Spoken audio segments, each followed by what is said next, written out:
Adam dari kelas 11 MIPA 1, absen 29. Saya perwakilan dari kelompok 3 dan ini teman-teman saya. Di sebelah saya ada Ulul, di sebelah Ulul ada Nabila, di sebelah saya sendiri ada Faril. Kami merupakan siswa dari SMA Negeri 1 Gending.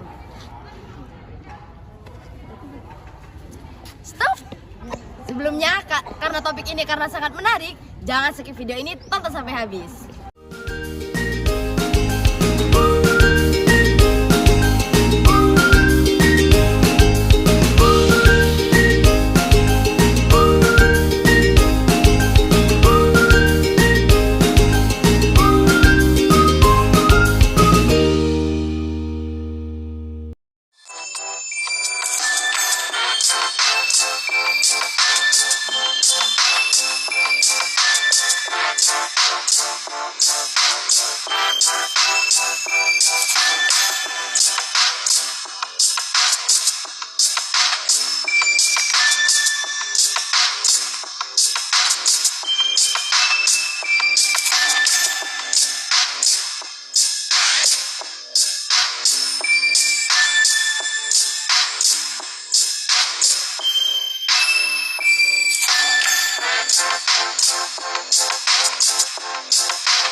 Cerebral palsy adalah suatu kelainan gerak dan postur tubuh yang tidak progresif dan disebabkan karena kerusakan atau gangguan di sel-sel motorik pada susunan saraf pusat yang sedang dalam proses pertumbuhan. Penyebab cerebral palsy dapat disebabkan oleh gangguan di masa kehamilan.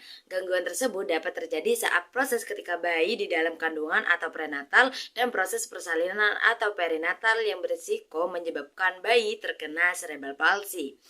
Gangguan perinatal adalah seperti ibu hamil yang kurang mendapat asupan makanan bergizi dan sakit di tengah kehamilan.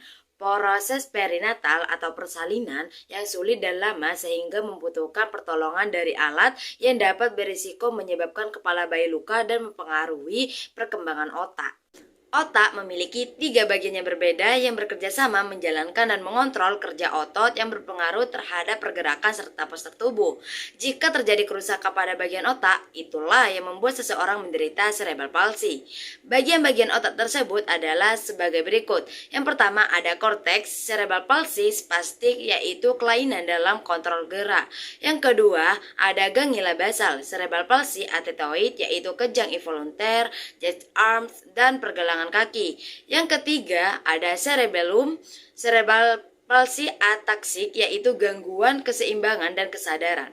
Tipe spastik adalah yang paling umum dari kasus cerebral palsy. Otot-otot ini menjadi kaku karena pesan pada otot disampaikan secara tidak benar oleh bagian otak yang rusak.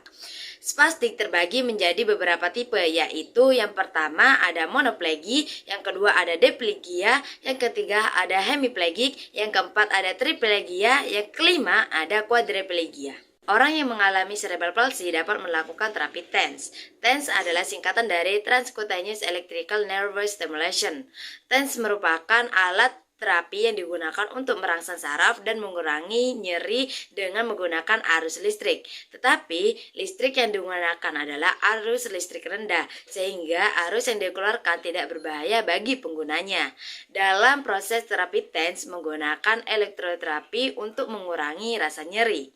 TENS memiliki 2 pasang elektroda yang digunakan dengan cara menempatkan elektroda pada area kulit yang mengalami nyeri dan kekakuan saraf.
Jerawat adalah gangguan pada kulit. Kondisi ini berhubungan dengan produksi minyak atau sebum yang terjadi secara berlebihan.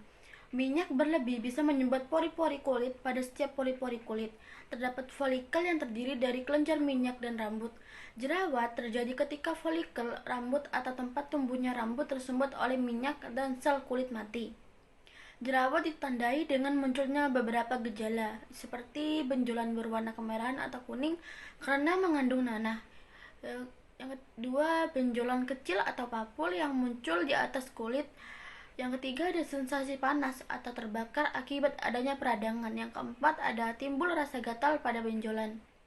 Kondisi yang memicu munculnya jerawat antara lain produksi sebum berlebihan, yaitu zat yang diproduksi oleh kelenjar minyak untuk mencegah kulit kering. Yang kedua ada sumbatan pada folikel rambut oleh campuran sel kulit mati dan sebum. Yang ketiga ada hormon, yaitu saat aktivitas hormon androgen berlebih atau saat terjadi perubahan hormon saat masa menstruasi. Beberapa upaya dapat dilakukan untuk mencegah jerawat, yaitu yang pertama ada membersihkan riasan wajah sebelum tidur. Yang kedua mencuci muka 2 kali sehari dengan pembersihan wajah bebas minyak. Yang ketiga ada mengelola stres dengan baik. Langkah yang bisa dilakukan untuk mengatasi jerawat yaitu mengurangi produksi minyak, melawan infeksi bakteri, mempercepat pergantian sel kulit, dan mengurangi peradangan.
Pernahkah kamu mengalami gatal-gatal pada kulit? Bisa jadi adalah penyakit kulit eksim. Penyakit eksim adalah kondisi di mana kulit yang disebabkan oleh peradangan pada kulit. Seringkali eksim membuat kulit gatal, merah, kering, bahkan pecah-pecah dan kasar. Eksim dapat terjadi pada bagian tubuh manapun. Bahkan beberapa kasus eksim dapat menyebabkan pembentukan lepuhan yang nantinya akan mengeluarkan air. Air yang keluar ini merupakan indikasi bahwa eksim sudah menjadi infeksi. Eksim atau eczema juga dikenal sebagai dermatitis. Eksim sendiri bisa menyerang wajah, leher, siku, pergelangan tangan, daerah kelamin, lutut, dan pergelangan kaki. Di area manapun kulit yang terserang, ciri utama kelainan ini adalah rasa gatal. Kadangkala rasa gatal dapat muncul bahkan sebelum adanya ruam. Daerah kulit yang terindikasi akan terlihat kering, tebal, atau bersisik. Awalnya ruam akan berwarna merah, kemudian berubah menjadi kecoklatan. Eksim adalah nama lain untuk menyebut berbagai jenis dermatitis. Jenis-jenis dermatitis adalah dermatitis atopik, eksim tangan, dermatitis kontak, dermatitis seborreik, eksim dihidrotik, dermatitis statis, dermatitis numular. Para ahli setuju bila penyebab penyakit eksim adalah rendahnya kemampuan kulit dikala melakukan perbaikan terhadap kerusakan sehingga berimbas kulit menjadi rawan terhadap kuman dan bakteri. Ada beberapa faktor resiko yang dapat memicu eksim, yakni stres, rasa panas dan keringat berlebih, rasa dingin dan iklim kering, kulit kering, kontak fisik dengan bahan-bahan kasar, dan iritan seperti sabun hingga kain sintetis. Itulah penjelasan mengenai penyakit eksim atau dermatitis. Sekian, terima kasih.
Di sini saya mengambil video orang yang mengalami penyakit sakau. Tahukah kalian tentang apa itu sakau? Sakau adalah kondisi seseorang pemakai narkoba yang ketagihan ketika penderita telah mencapai fase kecanduan dan mencoba untuk menghentikan penggunaan. Dia akan mengalami gejala yang berbeda-beda pada tiap orang, tergantung keparahan dan jenis narkoba yang digunakan. Nah, di video ini orang ini mengalami sakau sehingga tidak dapat mengontrol dirinya. Salah satu ciri fisik yang bisa kita lihat ketika orang yang sakau adalah mual, muntah, diare, sering nyeri otot di seluruh tubuhnya, mengalami kelelahan luar biasa, sering gejala flu, sering mengalami sakit kepala hebat, dan kerap mengalami jantung berdebar.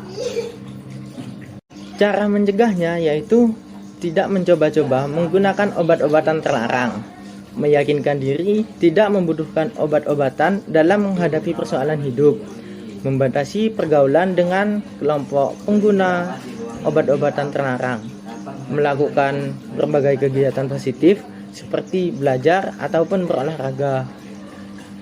Cara mengobati ketika orang mengalami sakau: 1. Siapkan air panas di dalam botol. 2. Letakkan di ruangan yang tenang. 3. Hubungi dokter atau tenaga medis. 4. Sediakan media hiburan. 5. Hindari memberi obat. 6. Temani. 7.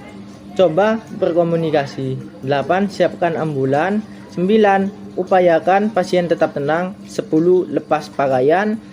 11. Pantau terus kondisi pasien. 12. Percayakan pada tenaga media. Dan yang terakhir, menghindari memberi minuman bersoda.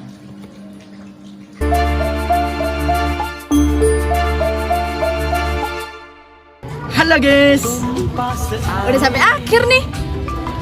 Jangan lupa like, comment, Dan juga share and subscribe.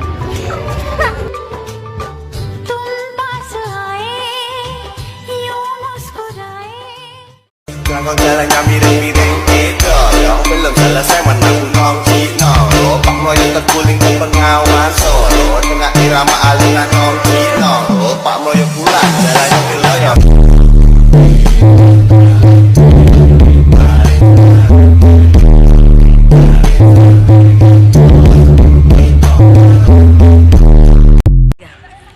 Itulah presentasi dari kelompok kami dari tugas biologi. Mohon maaf jika ada kesalahan. karena kesempurnaan hanyalah Rizky Febian. Wassalamualaikum warahmatullahi wabarakatuh. Bye bye.